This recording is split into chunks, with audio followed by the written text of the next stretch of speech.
Today I wanted to start the course on heat recovery system adjustment.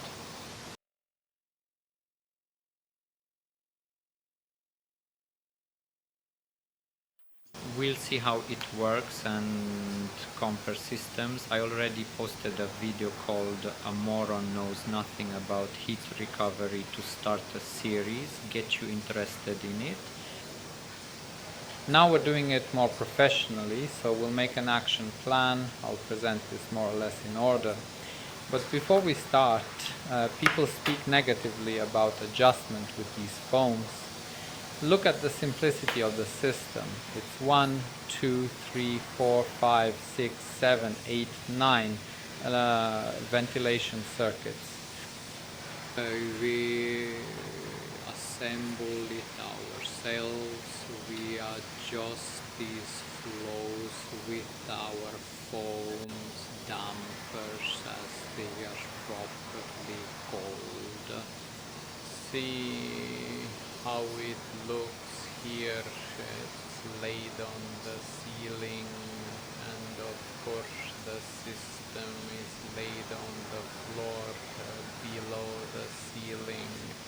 This photo was sent in for a contest. I don't know how much suspended ceiling there was here and so on, but this will have to be insulated properly because it should go under these beams so that it's in the warm zone. If possible, we always place it above and in the warm zone. This is very important to prevent water from condensing, but this is a standard system for those 9 circuits, and here we have a system where compensation is done on the ventilation ducts. Compare that system, easy peasy, anyone can do it, with something like this. And now I can always adjust the resistance with the damper. I will silence it. And here what can I do? Look at the huge distances here. How was this made? Did anyone calculate this? A meter of a duct like this is about 9 pascals of resistance. I don't know if I should have 1 meter from this box or wrap 8 meters or make them the same length. This little bend only makes sense here because it acts as a silencer. But does a silencer make sense? I can silence it with foam. I can also insulate these plenum boxes with a rubber mat. It's about the cost and the placement. Look. In a system like this, there is a problem with cleaning. There's a video on my channel on how to clean the heat recovery system. 20 years ago, these systems were being set up on construction sites in Germany, but they are now being destroyed, removed for one simple reason. They're unusable due to the cleaning issue. Look here, we're using 90 ducts for the plenum box. We can easily clean this duct. Well, for some specialized ones in bathrooms, in kitchens, there are 2 ducts, 290 diameter pipes for 1 plenum box. We have it here. There are 2. I can see it. See the simplicity of the entire system.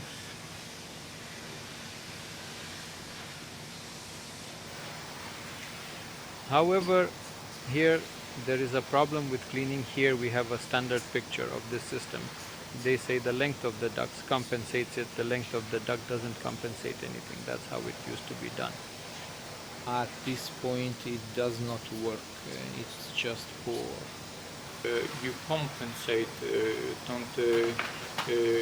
these flows with dampers, and if someone tells us otherwise, they are stuck in the past.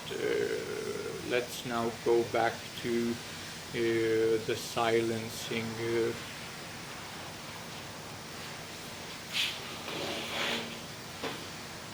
we have this ventilation duct or pipe, as everyone on the internet calls it. It's not a 75, it's Spectra 1500. It has a unique shape with special grooves inside.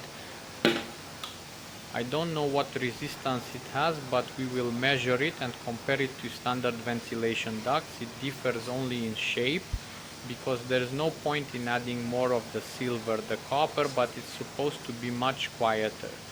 Every meter is supposed to dampen much more. In the previous video, I demonstrated that if there is a bend like this, it causes double the resistance. A bend like this is like adding 10 meters of ducting.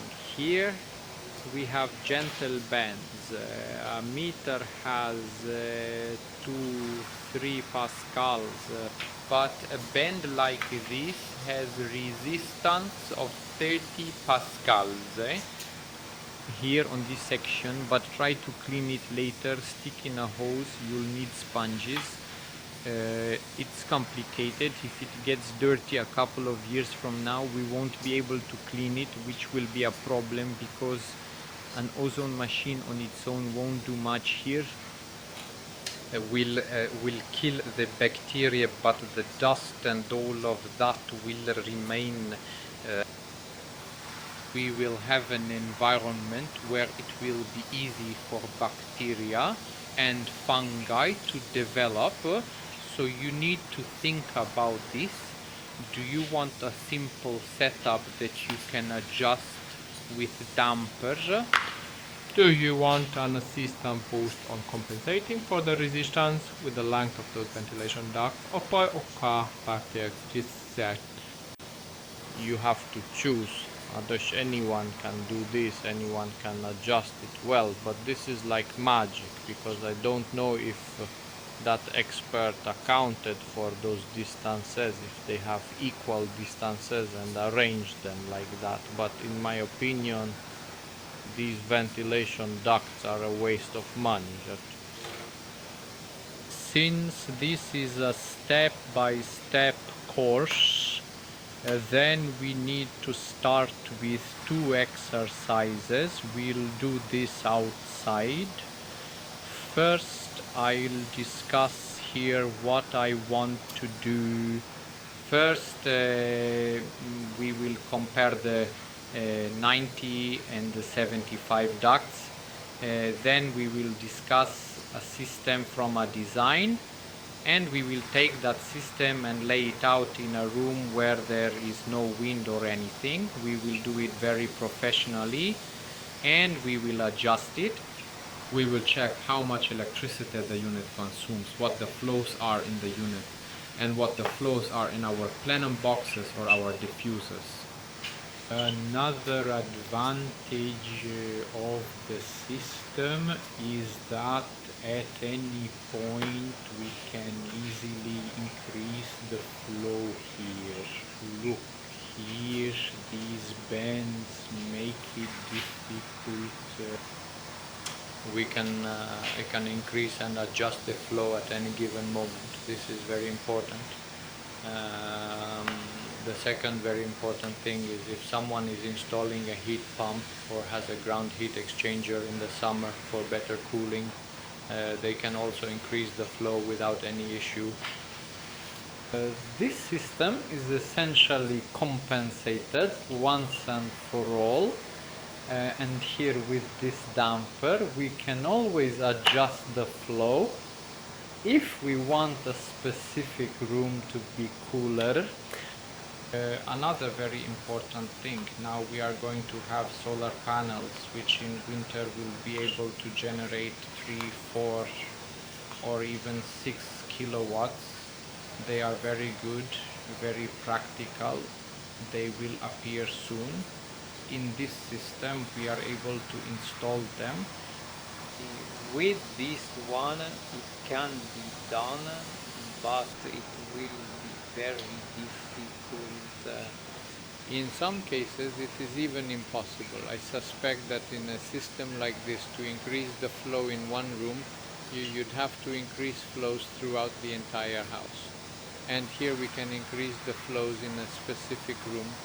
So as of today, this system is easier to do, cheaper, easier to adjust. We can change the settings at any point and we won't make a mistake. In comparison to a system that is compensated by duct lengths, in my opinion, this one is pointless. It's a waste of money, a waste of time. There is no way to clean it thoroughly. Look at these bends, huh? They have only drawbacks compared to this simple one. But as investors, you need to know and you need to decide which one you want, whether you want it compensated in this way with dampers or like the Facebook fads. Because with heat recovery they think that you need to have a degree to lay out the ducts like this. A degree from the Academy of Fine Arts perhaps, then you lay them out so artistically, then it makes sense and it can indeed be judged as a beautiful work of art. But we don't need work of art here. We just need it to work. Like I said, these systems can be adjusted. You can adjust the flows at any moment and later use them for cooling or for heating with these solar panels. And very often it's about those bacteria sensors, which now, will we get them in this decade? Maybe not this one, but in the next one I suspect they will be installed on intakes or exhausts, and we will be able to see that a person needs to see a doctor because they have an illness. It's happening. There are 2 or 3 startups working on bacteria sensors. Now we'll move on to the exercises.